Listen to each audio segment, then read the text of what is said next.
Hello guys, welcome back to our channel for your bike spare parts and accessories. I hope आप सब well doing कर रहे होगे। तो आज मैं कुछ इंटरेस्टिंग टॉपिक लेके आया हूँ। तो आज का हमारा टॉपिक है, आप अपना पेट्रोल का माइलेज कैसे इंक्रीज कर सकते हैं। एज कम्पेयर टू जो एग्जिस्टिंग माइलेज है, उससे आप अपना पेट्रोल का माइलेज कैसे इंक्रीज कर सकते हैं। मैं कुछ आपको पॉइंट्स बताऊंगा जो आपको बहुत हेल्पफुल होगा, जिसकी वजह से आप जो आपको चेक करना है रेगुलरली, जिसके बेसिस पे आप अपना पेट्रोल का जो माइलेज का इंप्रूवमेंट है वो या तो कांस्टेंट रखते हैं या उससे ज्यादा बढ़ा सकते हैं, बट कम नहीं होगा। तो चलिए वीडियो को शुरू करते हैं बिना किसी देरी के।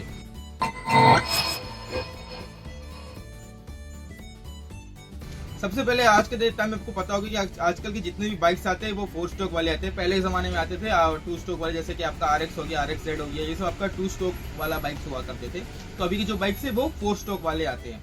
तो 4 स्ट्रोक वाले बाइक में होता क्या है, स्पार्क प्लग होता है। स्पार्क प्लग जो इग्निशन प्रोड्यूस करता है, इग्निशन प्रोड्यूस करने की वजह से क्या करता है, वो जो पेट्रोल और एयर का जो कंबर्शन है, कंबर्शन होने के बाद जो एग्जॉस्ट जो रिमेनिंग एयर है वो बाहर निकल जाता है, और एग्जॉस्ट कंबर्शन होने की वजह से जो है वो इंजन में पावर प्रोड्यूस करता है।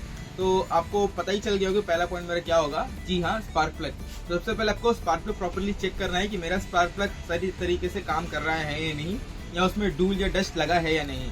देखिए, आपने देखा होगा फोटो में, आपने देखा होगा कि ये जो है ये पूरा डस्ट लगा हुआ स्पार्क प्लग है, और ये जो ये नया साफ हुआ वाला स्पार्क प्लग है। आप अपने मैकेनिक को दिखाइए, अगर वो बोल रहा है कि भैया स्पार्क प्लग साफ करके ठीक होने से हो जाएगा, तो कोई दिक्कत नहीं है। अगर साफ होकर ठीक हो रहा है, लगाइए, लगा के चला के देखिए। अगर फिर भी कोई इंप्रूवमेंट नहीं हुआ तो आपको बेटर है कि आप स्पार्क प्लग चेंज ही करा दे। स्पार्क प्लग का मैं आपको कंपनी जो बताऊंगा, जो मतलब मेरा फेवरेट चॉइस है, वो बॉस्को है।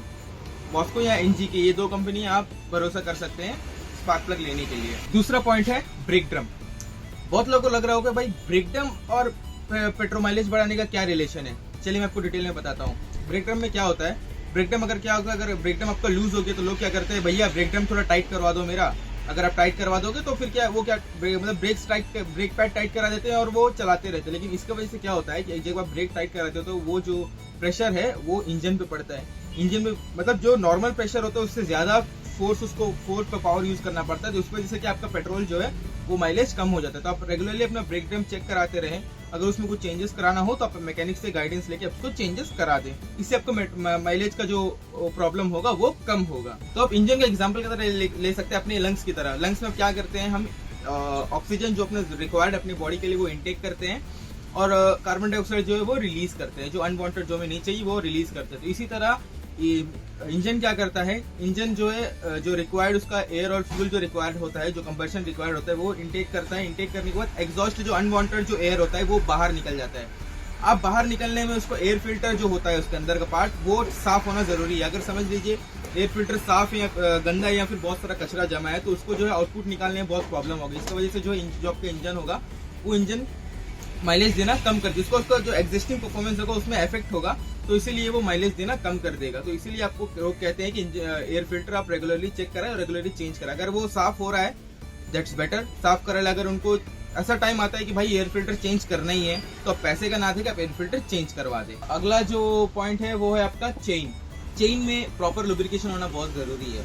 तो अगर आप चेन को प्रॉपर लुब्रिकेशन नहीं करोगे तो उसमें जो उसका क्या होगा, जब इंजन की पावर के थ्रू जब वो चेन रोटेट करेगा, रोटेट करने के बाद उसके अंदर क्या होगा, प्रॉपर लुब्रिकेशन नहीं होगा तो वो जैम होना शुरू कर देगा या फिर वो रफनेस शो करेगा, जिसकी वजह से आपका जो पीछे का टायर प्रॉपरली मूव नहीं करेगा। तो उसको मूव करने के लिए इंजन को ज्यादा पावर देना पड़ेगा। तो ये भी इंपॉर्टेंट है कि आप अपना चेन का लुब्रिकेशन भी प्रॉपर तरीके से मेंटेन रखें। अब लास्ट पॉइंट है इंजन ऑयल। आप सोच रहे हो कि भाई ये इंजन ऑयल का टॉपिक कहाँ से आ गया कि इंजन ऑयल माइलेज कोई रिलेशन नहीं है, बट है दोस्तों, रिलेशन है।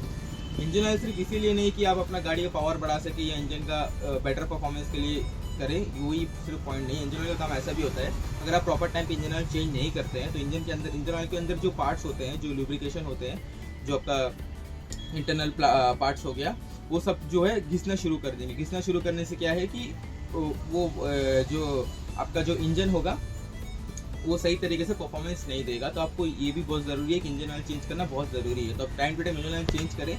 और मैं हमेशा बोलता हूँ कि आप लोकल वाला इंजन ऑयल ना लगाएं। बाइक का है तो आप अच्छा कोई स्टैंडर्ड ब्रांडेड कंपनी का इंजन ऑयल आप लगवाएं। So thank you guys for watching our video. I hope आपको वीडियो बहुत पसंद आएगा और ये आपको बहुत हेल्पफुल होगा। अगर आपको वीडियो सच में हेल्पफुल हो रहा है तो अपने फ्रेंड्स के साथ भी शेयर करें। Thank you so much.